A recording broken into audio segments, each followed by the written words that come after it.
¿Cómo perdimos la mitad de nuestro territorio? Es cierto que Santana fue el gran culpable. Vamos a tratar de ver los motivos y las circunstancias del por qué Estados Unidos nos pudo quitar un territorio tan enorme.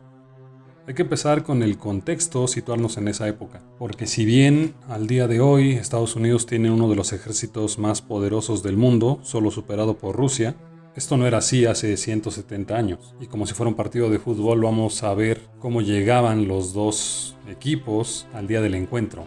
La guerra de Texas comienza en 1836 y entonces compararemos a las dos escuadras, por así decirlo, que en este caso son los dos países, y vamos a ver cuáles son los factores que hicieron que esa guerra se perdiera, según mi punto de vista. El primer factor es la situación política y social, y es donde vamos a comparar aquí a cada país. Por un lado tenemos al país de las barras y las estrellas, que en ese momento, en 1836, era una potencia en ascenso, pero no era la más poderosa. Estados Unidos había conseguido el reconocimiento de su independencia en 1783 y para 1836, es decir, en sus primeros 50 años de vida, había tenido solo 7 presidentes, pocas revueltas internas y había ampliado 6 veces su extensión territorial. Es decir, había pasado de ser 13 insignificantes colonias a ser la mayor potencia del continente en un corto periodo de tiempo. Como vemos, los gringos tuvieron estabilidad política y social, ya que supieron ponerse de acuerdo, lo cual les permitió fijar la vista sobre los otros países más que sobre sí mismos. Esto de que tuvieron solo 7 presidentes nos habla de que hubo una continuidad, hubo un acuerdo entre ellos, porque de otra forma hubieran estado como en México, que es lo que vamos a ver a continuación. México había conseguido el reconocimiento de su independencia en 1821 y para 1836 había tenido 9 gobernantes y guerras civiles casi ininterrumpidas derrocándose unos a otros, es decir, en un periodo muchísimo más corto, habíamos tenido más presidentes, gobernantes nosotros que Estados Unidos. Esto obviamente causa una desestabilización social y política tremenda, lo cual a su vez desgasta la economía, ya que buena parte del dinero se utilizaba para sostener esas guerras, tratando de derrocarse los unos a los otros. Esa diferencia entre el progreso de Estados Unidos y el desorden en México no se debe a que los gringos fueran superiores o que tuvieran una mentalidad más avanzada, como ya vimos en otros videos. Eso no tiene nada que ver. Esos son prejuicios y concepciones sin fundamento que los mexicanos tenemos en la actualidad. Pero, de hecho, en aquel momento el prejuicio era al revés. Nuestros paisanos de la década de 1830 llegaron a pensar que en una guerra contra nuestro vecino del norte se podría ganar fácilmente. Y este es el segundo factor que, según mi opinión, hizo que esa guerra se perdiera. Ese segundo factor es la soberbia. Pero bueno, a ver, ¿qué les hacía pensar a nuestros paisanos que se le podía ganar a Estados Unidos tranquilamente? ¿Qué los llevó a tener esa soberbia, ese aire de grandeza? La respuesta la podemos encontrar en lo que era el Imperio Español de siglos anteriores. Ese imperio había impuesto sus condiciones en el mundo durante más de 200 años, tenía el control de la mayor parte del continente americano, dominaba el comercio en el Océano Pacífico. De hecho, el Océano Pacífico recibe el nombre gracias al Imperio Español.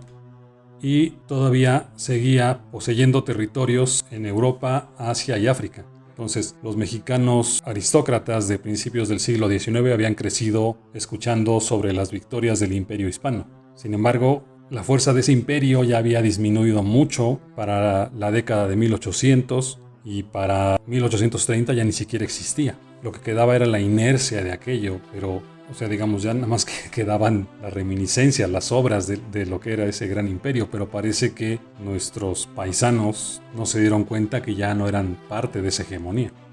Algo parecido a esto que les pasó a nuestros paisanos de aquel momento lo podemos ver actualmente con algunos estadounidenses que todavía piensan que su país tiene la mejor tecnología, que tiene el mejor ejército, el mayor progreso científico, etc. No se dan cuenta que su país ya no es el de 1950 ni el de 1980, cuando imponían sus condiciones sin que nadie les dijera nada y que era la punta de lanza de los avances científicos. Ahora ya se han visto rebasados por China en lo tecnológico y por Rusia en lo militar. Entonces algo similar les pasó a los mexicanos de aquel momento. y esa soberbia y falta de perspectiva, que no se dieran cuenta dónde estaban ya, los llevó a cometer errores tremendos. El tercer factor es el expansionismo de Estados Unidos. Estados Unidos desde sus primeros días tuvo la intención de expandirse lo más que pudiera, pero lo hicieron de una manera ordenada y adoptaron una estrategia muy efectiva si nos basamos en los resultados que obtuvieron en los siguientes 100 años a su independencia. Cuando cae el Imperio Español a principios del siglo XIX, Francia e Inglaterra se disputan el botín sabiendo que eran las únicas dos potencias que podían proclamarse como el nuevo imperio. En ese sentido, digamos, en esa situación, nuestro vecino del norte fue muy listo porque no se desgastó en conflictos queriendo un pedazo de ese pastel europeo-africano que dejaba el Imperio Español, porque era demasiado riesgoso para ellos y también era muy incierto saber si se podía obtener. En cambio, se dio cuenta que la situación reinante en nuestro continente era muy favorable para ellos porque en todo el continente se desataron guerras internas y todos los países se estaban debilitando. Bueno, todos los territorios, porque no existían los países como tal, pero todos los territorios en aquel momento se estaban debilitando unos a otros. Entonces ellos se enfocaron en ser la potencia predominante del Nuevo Mundo y eso fue una jugada estratégica muy buena de Estados Unidos.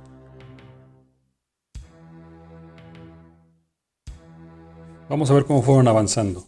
En 1803 compran el territorio de Luisiana a Francia. En 1810 ocuparon la Florida cuando todavía la corona española era dueña, pero en ese momento, como dijimos, el imperio hispánico estaba debatiéndose entre la vida y la muerte por la guerra contra Napoleón y por las guerras que surgieron en todos los virreinatos. De forma que nuestro vecino del norte tomó entera posesión o completa posesión de Florida en 1819. En ese mismo año, Moisés Austin pide permiso al rey de España para formar una colonia en Texas, el cual fue concedido. Este permiso se le dio a Moisés Austin. Pero Moisés Austin muere en 1820, es decir, un año después. Sin embargo, la iniciativa fue continuada por su hijo Esteban Austin, y de estos Austin, llega a la ciudad que hoy conocemos como Austin, Texas, ¿no? En 1824, siendo Texas ya parte de México, de lo que se había conformado 3 años antes, se confirma el permiso para que esa y otras colonias se asienten en los territorios, indicándolo en una ley, que es una ley que se promulga en 1824, en ese mismo año. Entonces, esa ley decía que todos los extranjeros que en virtud de la Ley General de 18 de agosto de 1824 deseasen establecerse en los territorios del estado de Coahuila y Texas, eran libres para hacerlo, y se les invitaba por esa ley a verificarlo. Con este permiso ya reafirmado, la población de gringos en Texas pasó de cerca de 3,000 en aquel momento a unos 20,000 en 1829. Entonces, con esa ley se les ayudó a los gringos a poblar y a florecer en Texas.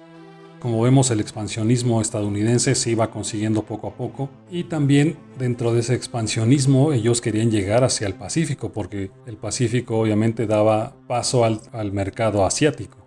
Tan es así que estuvo peleando durante años la propiedad o la posesión de lo que ellos llamaban el país de Oregón. Pero Oregón en aquel momento era un territorio inexplorado y era difícil que ellos atravesaran desde el Océano Atlántico hasta el Océano Pacífico por la parte más ancha de sus territorios. También dentro de su baraja de opciones de este expansionismo, el gobierno de Washington tuvo la idea de comprar Texas. Se lo propuso a nuestros gobernantes de aquel momento, pero eso fue rechazado por ellos porque sabían de la importancia estratégica que tenía y tiene todavía esa zona. Bueno, ya que vimos los 3 factores principales y también la situación de cada uno de los países, vamos a ver qué fue lo que originó el conflicto de manera oficial. Vamos a ver cuál es el pretexto de la invasión a Texas. En ese momento, en 1836, los gringos que vivían en Texas declaran su independencia poniendo como pretexto que el presidente Antonio López de Santana había cambiado las reglas del gobierno, porque había pasado de un sistema federalista hacia uno centralista. Y según ellos, según los gringos, eso ponía en riesgo sus posesiones e incluso ponía en riesgo sus vidas. Pero la verdad es que los estadounidenses querían apropiarse de Texas desde muchos años antes. Como ya vimos, Estados Unidos compró Luisiana a Francia en 1803. Y aquí, supuestamente nuestro vecino del norte compró ese territorio sin límites bien definidos. como si alguien comprara una propiedad, pero no le indicaran dónde están sus colindancias. Así. Es un absurdo, pero bueno. ¿Quién en su sano juicio compraría un terreno sin marcar dónde empieza y dónde termina? O sea, si eso parece una idiotez para un trato entre personas, imagínense en un trato entre países. Pero bueno, ese es uno de los pretextos que va poniendo Estados Unidos de la guerra de Texas, o para la guerra de Texas, mejor dicho. De hecho, Thomas Jefferson, uno de sus presidentes más aclamados, dijo que la verdadera frontera de Luisiana llegaba hasta el río Bravo, lo cual era una idiotez, o sea, era una estupidez decir eso, no tenía ningún sentido, no tenía ningún fundamento. Ni siquiera en la época en que era Nueva España, Texas ni siquiera llegaba al río Bravo, llegaba muchísimo más al norte, por así decirlo. Nunca tuvo la frontera como frontera occidental el río Bravo, ya ni siquiera se diga Luisiana. Pero bueno, es más, al momento de la compraventa de Luisiana, Estados Unidos y Francia aceptan que la frontera más occidental o más hacia el oeste de dicho territorio era el Río Rojo, que es el que ven ustedes ahí en el mapa. Entonces, es increíble el cinismo que maneja Estados Unidos queriendo dar clases de moral y de legalidad cuando uno de sus presidentes más admirados impulsó una idea que solo un loco o un ladrón podía concebir como válida. Como si a mí se me ocurriera decir que mi terreno realmente llega hasta la cocina de mi vecino, o sea, y que yo aprovechara cualquier momento de debilidad de mi vecino para quitárselo por la fuerza. Ese es más o menos cómo es que Thomas Jefferson planteó la estrategia o la idea. Pero cuando Jefferson dice esto, en los años 1803, 1804, no eran más que sueños guajiros, o sea, llegar hasta el río Bravo era un sueño guajiro para Estados Unidos porque los gringos todavía no tenían los recursos ni se atrevían a confrontar al imperio español, que aunque estaba en decadencia, pues representaba una fuerte muralla para sus ambiciones. Es como si ahorita uno quisiera confrontar a Estados Unidos, o sea, Estados Unidos es un imperio en decadencia, pero sigue siendo un imperio, entonces no se le puede poner al tú por tú cualquiera. Otra prueba de que lo del cambio de gobierno federalista centralista de Santana fue un pretexto es lo que ocurrió el 23 de junio de 1819. Siendo Texas todavía un territorio del virreinato de la Nueva España, fue atacado por 300 gringos con la intención de declararla como un estado independiente, pero estos gringos fueron derrotados por el ejército real. En los años siguientes continuaron con su deseo de robarse Texas, enviando a estos colonos que ya dijimos hacia esos territorios. Incluso estos colonos fueron muy bienvenidos por nuestros gobiernos al grado de que los exentaron de pagar ciertos impuestos, lo cual era también una tontería, pero bueno. Otro de los motivos reales de su deseo independentista fue la abolición de la esclavitud. En 1829 se abolía definitivamente la esclavitud en México, cosa que los estadounidenses no iban a tolerar, mucho menos los que estaban en Texas y en esta parte del sur. Para constatar esto, que la esclavitud fue uno de los motivos centrales, podemos ver que en Texas la esclavitud de manera oficial fue efectivamente abolida hasta 1865, es decir, 36 años después. Entonces, aquí podemos ver que todo esto de que el cambio de un gobierno a otro es solamente un pretexto y tienen ellos ya una agenda muy definida. Y podemos ver que habían hecho varios intentos de robarse ese territorio, pero que no habían podido. Sin embargo, pues no desistieron de su ambición, eso también hay que reconocérselo, fueron muy persistentes en eso. Mientras tanto, los gobiernos de México continuaron sus guerras internas, debilitándose más y más cada año. Por su parte, los yanquis seguían con su objetivo, evitando guerras y conflictos civiles, lo cual los dejaba en una mejor posición que la de nuestro país. Para la fecha del conflicto, tenían ya más fuerza que antes y solo les faltaba el detonador, les faltaba el pretexto para invadir Texas, y eso lo encontraron en este cambio de gobierno que ya hemos mencionado. Esto de inventar el pretexto para invadir un país debilitado lo siguen haciendo sus sucesores. Por ejemplo, cuando invadieron Irak, decían que tenía armas químicas y que tenía armas de destrucción masiva, y realmente pues lo que buscaban era el petróleo de ese país. Entonces pueden decir, es que es comunista, es que es populista, es que es dictador, es el anticristo, etc. Digamos, en este momento usan esos adjetivos para invadir un país que ya saben qué es lo que tiene. En aquel momento, pues fue el pretexto de decir, es que Santana es un dictador y nos quiere quitar ciertos derechos, entonces vamos a hacer la guerra de independencia. O sea, podemos ver que pretextos puede haber varios, pero el objetivo siempre es sacar ventaja de un país más débil. Oficialmente, hasta el día de hoy, Estados Unidos sigue diciendo que no tenía nada que ver en la insurrección de esos gringos en Texas y ellos en ese momento se declararon neutrales, pero en la práctica enviaban armamento, enviaban gente para apoyar a sus compatriotas, obviamente, porque ya lo tenían bien mapeado desde antes. Para 1837 las tropas gringas habían vencido a las mexicanas, tomando como prisionero al presidente Santana, quien según los gringos firmó un acuerdo secreto donde reconoció la independencia a cambio de que lo liberaran. Bueno, el presidente fue liberado, pero el Estado mexicano se negó a reconocer la secesión de Texas. El gobierno de Washington de inmediato reconoce a Texas como un estado soberano el 3 de marzo de 1837. Aquí podemos ver que pues, muy neutral no era, porque de inmediato dijo, sí, yo te reconozco como un estado soberano. Pero a ver, bueno, ¿cómo es que las tropas gringas vencieron? Tenemos que recordar que nuestros paisanos estaban en un pleito a muerte unos contra otros, por lo que Santana, además de pelear contra los gringos, debió combatir contra otros mexicanos que querían el poder. Es decir, Santana, en parte de su trayecto que empieza desde la Ciudad de México y se va hacia el norte, hacia Texas, va peleando también contra otros mexicanos que le estaban haciendo la guerra a él o se estaban haciendo la guerra entre ellos.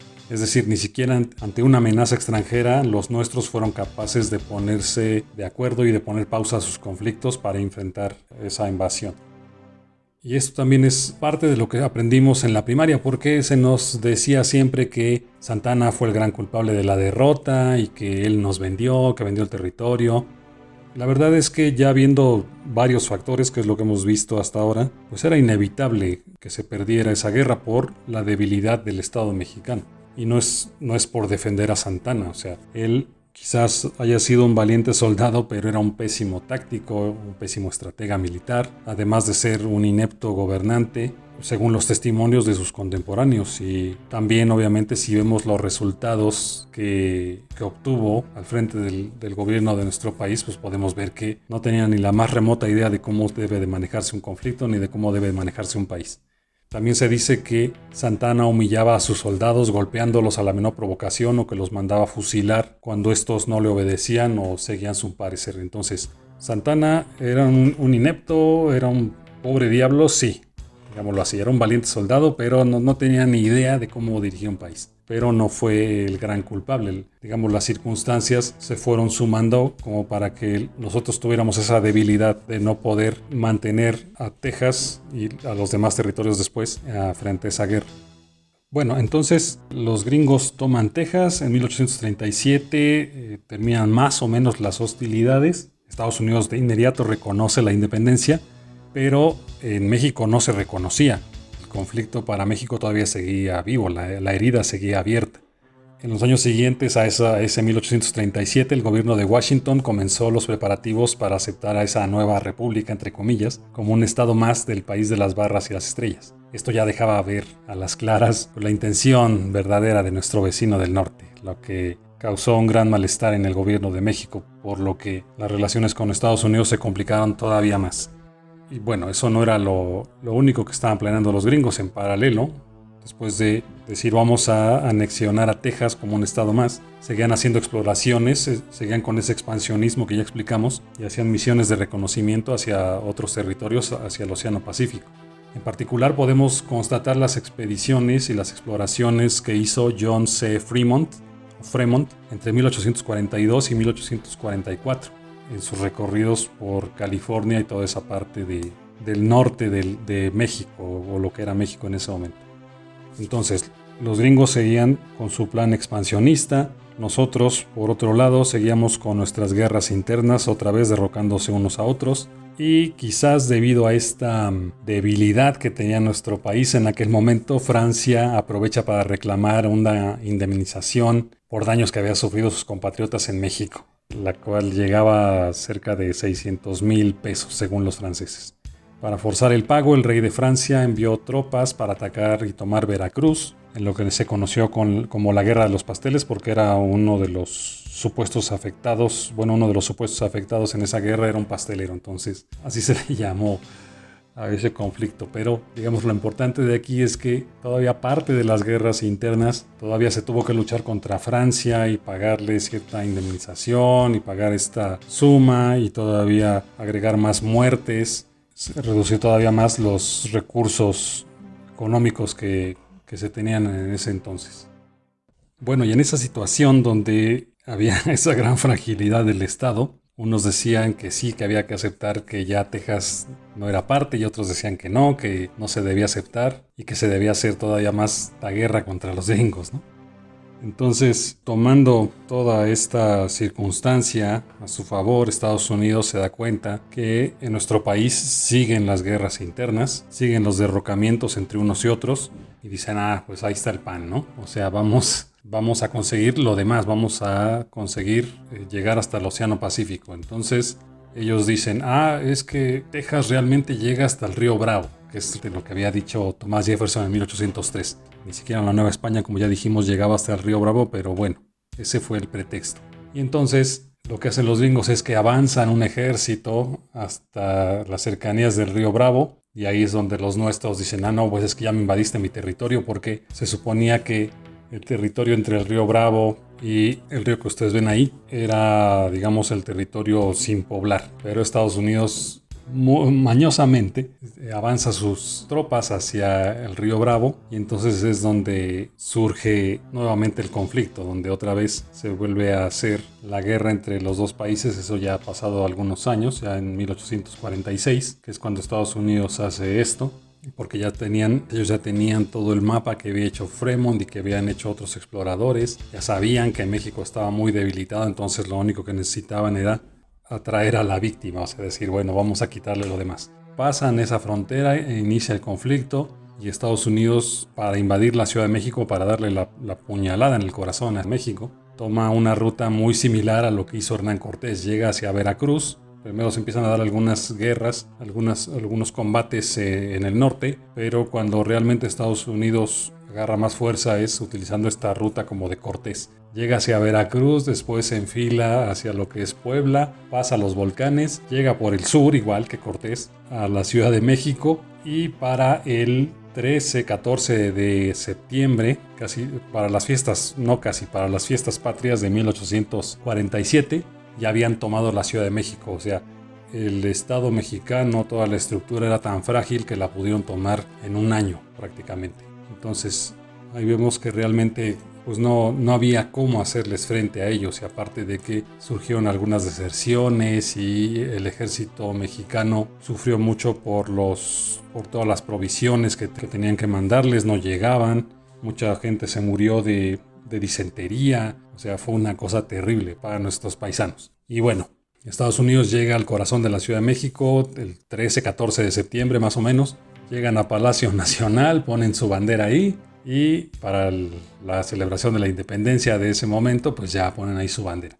Bueno, ahí más o menos se calman las hostilidades y después continúan en algunos otros frentes, aunque no mucho, pero digamos esa ya al final de la guerra ya estaba muy cerca. Ya para 1848 se firma el tratado donde México tuvo que ceder ya esos territorios. Estados Unidos, ya con la sartén por el mango, ya con toda la fuerza, le dice a los legisladores y a los gobernantes de aquella época, ¿saben qué? Yo me quiero quedar con esto y esto, que era obviamente los territorios de Nuevo México, Arizona, Nevada, California. Bueno, pues ya los de aquí no tienen más que ceder. Y así es como fue que perdimos ese territorio, pero como también pudimos ver, pues hubo algunos factores que nos llevaron a esa debilidad. O sea, no fue una pelea entre dos naciones que iban naciendo en las mismas circunstancias, sino que tenían ya circunstancias muy distintas para 1836 y para 1848, es decir, 12 años después, que es cuando se consuma esa guerra, pues ya habíamos perdido más de la mitad del territorio. Yo creo que lo que se puede aprender de aquí es que ante un conflicto o ante una amenaza externa debemos de unirnos y de no repetir ese error de estarnos peleando unos contra otros, porque no sabemos qué intenciones tengan otros países, si sean expansionistas o no.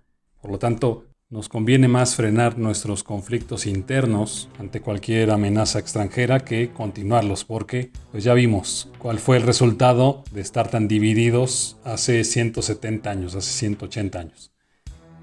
Y bueno, como siempre, pues les dejo las fuentes que consulté para este video. Muchas gracias por escucharme. Hasta luego.